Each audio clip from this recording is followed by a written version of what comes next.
Hello friends, it's wonderful to have you with me again today. Some of you may remember that in the last daily art video that we did, we clicked on a link which took us to the Daily Art magazine, which showed us this article, which I thought was really interesting. 5 women artists whose works were misattributed to men. Now, I've had this debate with one of my viewers on here, but not for art, it's for scientific discoveries which were misattributed to men, and he didn't believe me, so I kind of showed him. So this is the same but for the art world. So I wanted to read this to you because I thought it was really interesting. So these are the 5 women here in their self-portraits. I kind of identify with this one the most. It's just like, what are you looking at? So, why have there been no great female artists? Continues to be a question that pops up all too often. The response can be succinctly summarized like this.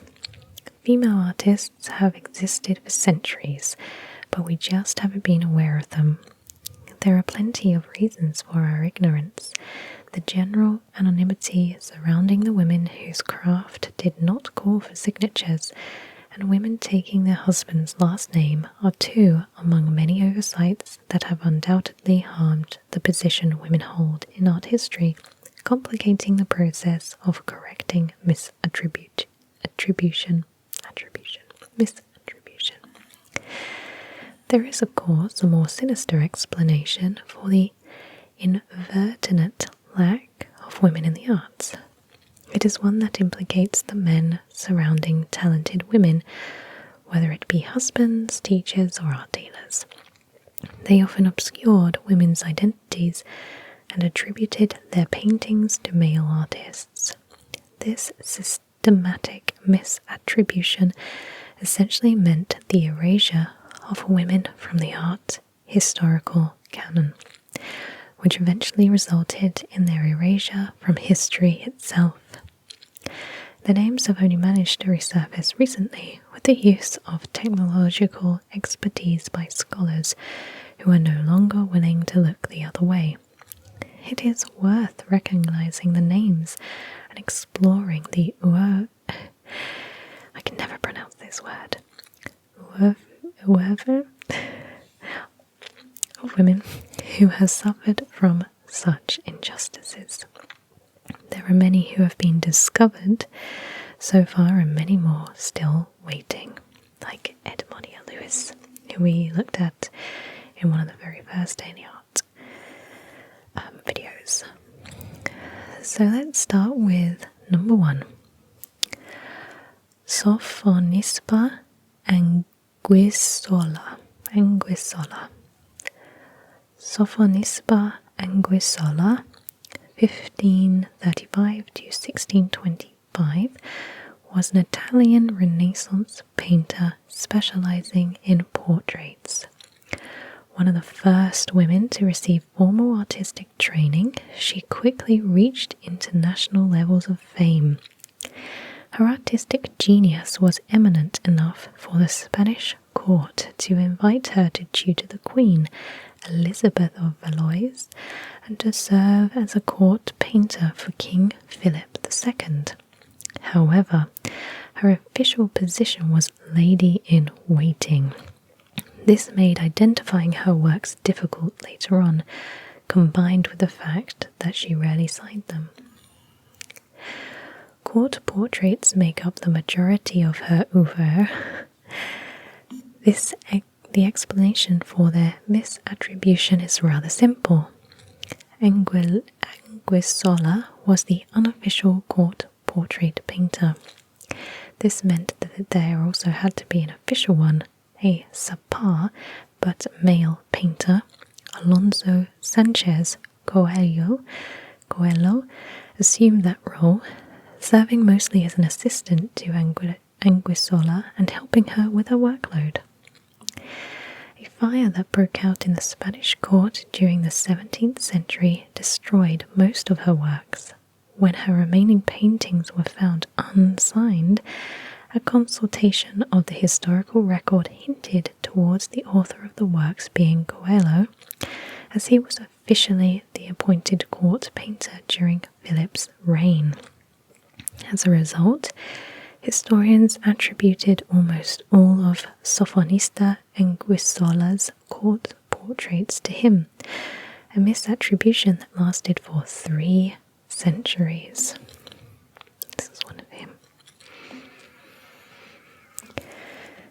This portrait depicts the king with austerity, virility, and pride, all essential characteristics for a monarch. No one could fathom that a feminine hand had executed this portrait. The revelation of the true master behind Philip's portrait happened in the 1910s. Until then, historians recognized Coelho as its painter, both because of the records and the similarity of his style to Anguissola's. The two collaborated for many years and influenced each other accordingly. She possessed the northern Italian mastery of colour and light. He, an ardent follower of Titan, exhibited elaborate realism in his works. The distinctive elements of the two artists mingled playfully in their royal portraits. Due to the nature of her talent, historians mislabeled many of Anguissola's works as Titans or Zobarians, among other big names. Such misattributions were easier to dispel, however, due to chronological or geographical discrepancies. Sofonisba Anguissola paved the way for women to become professional artists at a time and a place when this was unfathomable. Very, very interesting. Artist number 2 is Artemisia Gentileschi. Artemisia Gentileschi. Artemisia Gentileschi, 1593 to 1653, was an Italian Baroque painter. Her artistic reputation and merit have undoubtedly been flourishing in recent years. This is due to the discovery of her signature in many artful, emotionally charged works previously attributed to the men around her. The most prominent example of misattribution is Gentileschi's rendition of the story of Susanna and the Elders. In it, 2 depraved men spy on the young Susanna as she bathes. This revolting story has been the subject of interest for many old masters. Van Dyck, Rembrandt, Rubens, Tintoretto, and Veronese all depicted it with varying degrees of indifference towards the violated woman. Oh yes, it's very, very grotesque. None of these artists managed to approach the topic with as much empathy as Gentileschi as she did. Artemisia's Susanna is startlingly realistic, refusing to bear witness to her own abuse. She is neither unresponsive nor submissive, as the previous imaginings of Susanna make her out to be. Gentileschi's heroine has no patience for divine intervention. She takes charge of the situation by pushing away the lecherous men to escape their oppressive presence. The misattribution of a painting with this subject matter makes it all the more alarming. This painting was attributed to Artemisia's father, Orazio Gentileschi. Confirmation that it was his daughter's painting only came in the 1990s, when literature on her began expanding. Scholars consider Susanna and the Elders as Gentileschi's earliest work. She was just 17 years old at the time she completed the canvas, which only fueled the theory that it was her father's work instead of hers. It is hard to imagine a teenage girl with such exquisite talent and technique. However, Artemisia Gentileschi is notorious for surpassing expectations and breaking glass ceilings. Specialists corrected another misattribution as recently as this past February. A painting of the biblical David and Goliath is officially the work of Artemisia Gentileschi, conservator Maggio Prito Pedregal, working for the Simon Giuseppe Studio, uncovered the artist's signature during conservation. As seen here. And it's this painting here. This revelation did not come as a surprise to everyone. In 1996, Gentileschi specialist Gianni Papi wrote in a journal article that he saw in the canvas her characteristic use of light and colour.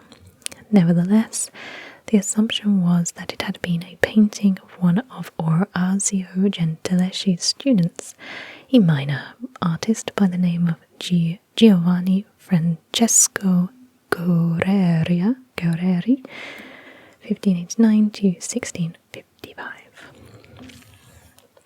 Its verification as a work by Artemisia Gentileschi and correction of the misattribution proved once again the artist's talent and range. It also partly explains why she seems to be experiencing such a revival over 300 years after her death. Artist number 3. Judith Leyster. Judith Leyster, 1609 to 1660, was a Dutch painter of genre scenes and portraits. In the 21st century, she is one of the most recognized female figures of the Dutch Golden Age. Leyster was successful during her own lifetime too. She belonged to an artists' union, the Haarlem Guild of St. Luke, and was one of the first women to do so. Despite her artistic achievements, she had a short-lived career, and she had to quit after her marriage. She then fell into obscurity and resurfaced in the late 19th century. Most of Leyster's works were posthumously attributed to Frans Hals, a contemporary of hers who also painted jovial genre scenes. In fact, out of her 35 surviving paintings, most were ascribed to either Hals or Leyster's husband, Jean Mines Molyneux. Those that were not assigned to either of the two men were simply left unattributed. For the better part of 200 years, it was as if Judith Leyster never existed. There were various theories explaining the similarity between styles of Judith Leyster and Frans Hals. Some historians posit that they were colleagues, while others theorize they had a teacher-student relationship. Either way, their works are similar in content and technique. Both artists shared an informal main and favored loose brushwork. This is partly what led the misattribution to go on for as long as it did. Their artistic approaches were indeed compatible, however their signatures were completely different. Art dealers who obtained Leyster's work had to manually paint over the artist's signature and cover it up with that of Hals. What may have initially started as an honest confusion between two similarly talented artists evolved into malicious intent and fraud. Art dealers did not want to ruin the illusion and instead played their dutiful part in it, desperately clinging onto financial gain. Aside from her distinctive signature, where Leyster deviates from Howells is through her targeted, imposing use of light and shade. Her encounter with the Utrecht Caravaggiste certainly influenced her experimentation with chiaroscuro and helped cultivate her distinctive style. Like this. The discovery of Judith Leyster entails a riveting story. A conflict arose in 1893 between two English art dealers surrounding the painting The Happy Couple.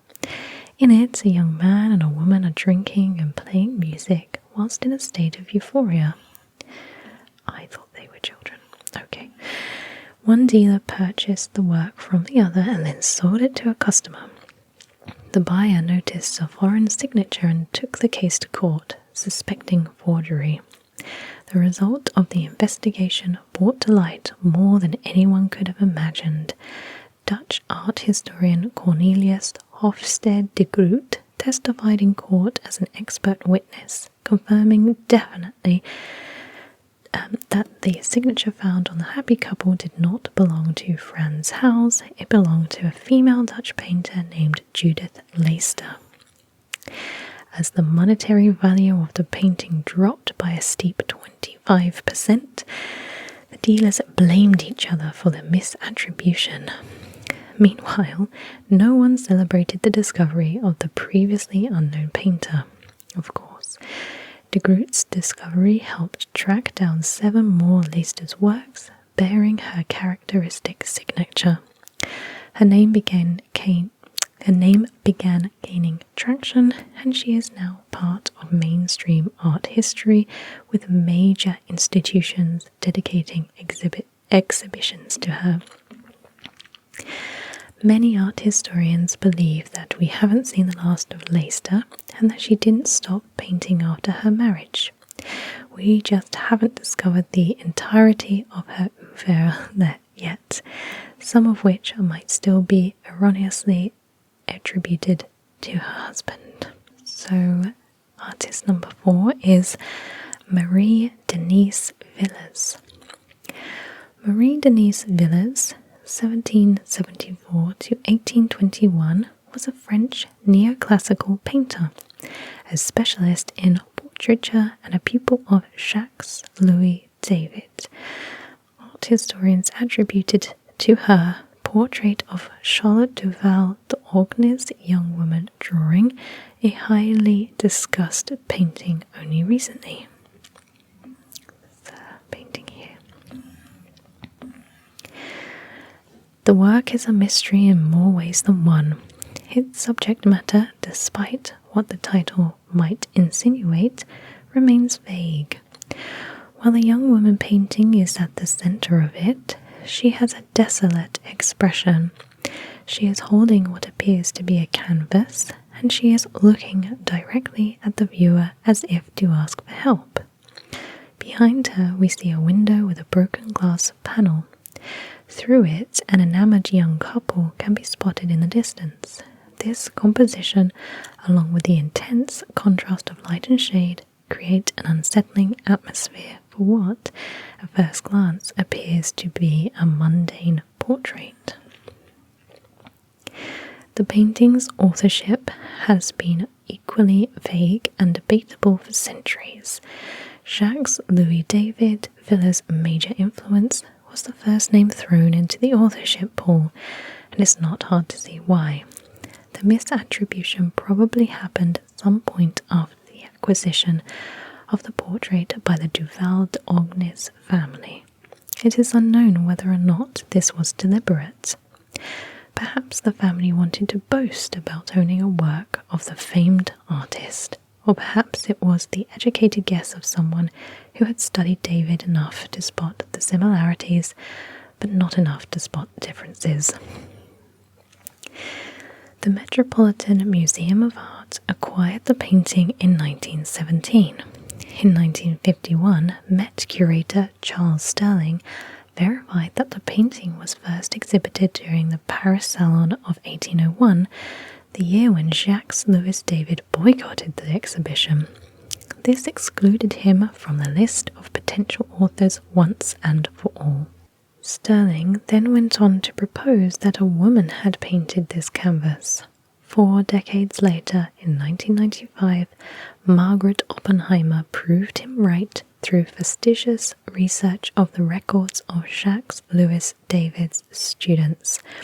The idea that Marie-Denise Villers is the portrait's true creator gained a following, and as a result, one part of this painting's enigma is no longer a mystery.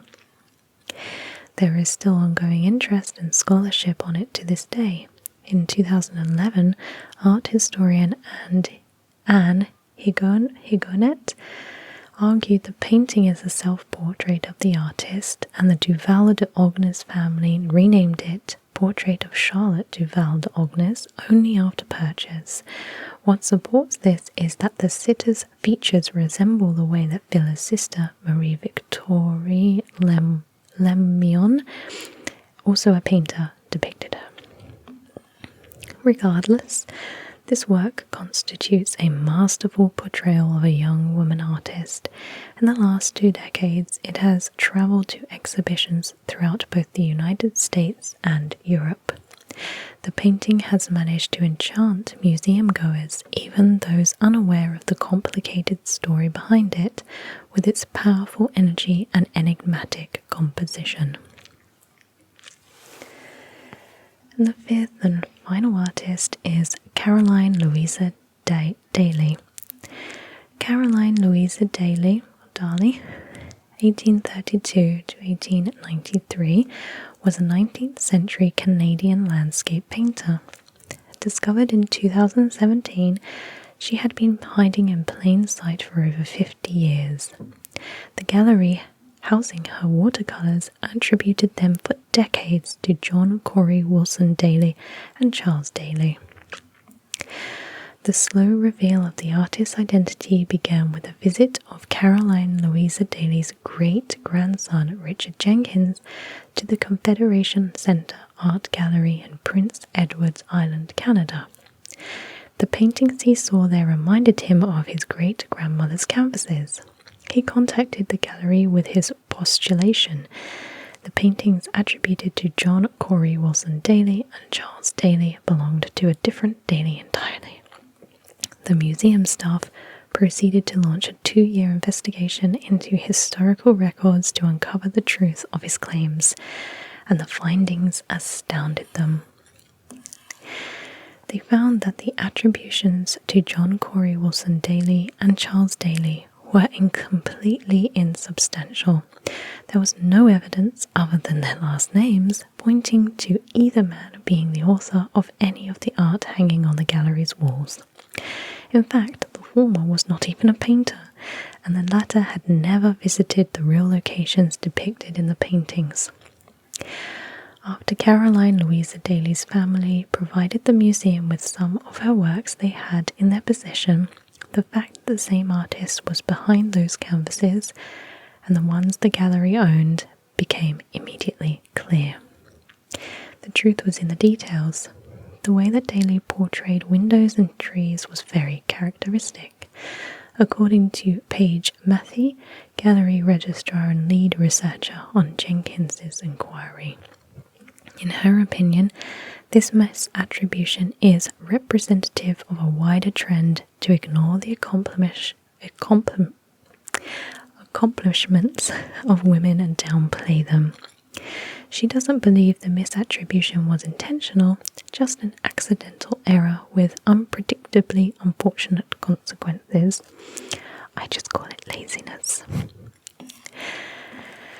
Caroline Louisa Daly was self-taught and never exhibited during her lifetime.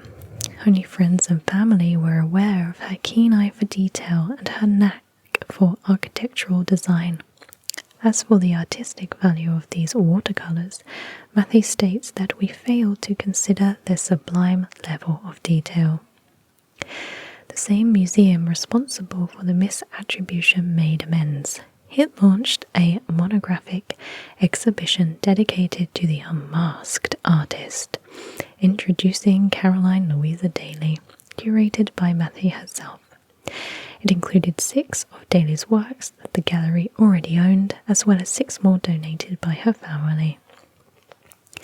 Caroline Louisa Daly's works are a historical record of what Prince Edward Island looked like 150 years ago.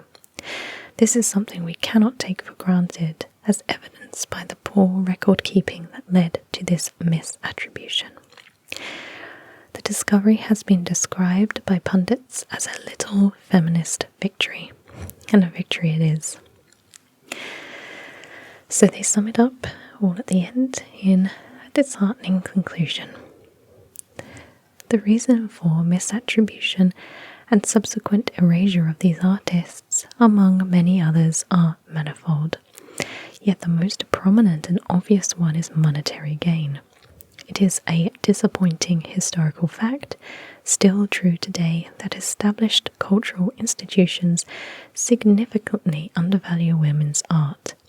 The numbers remain a cause for concern.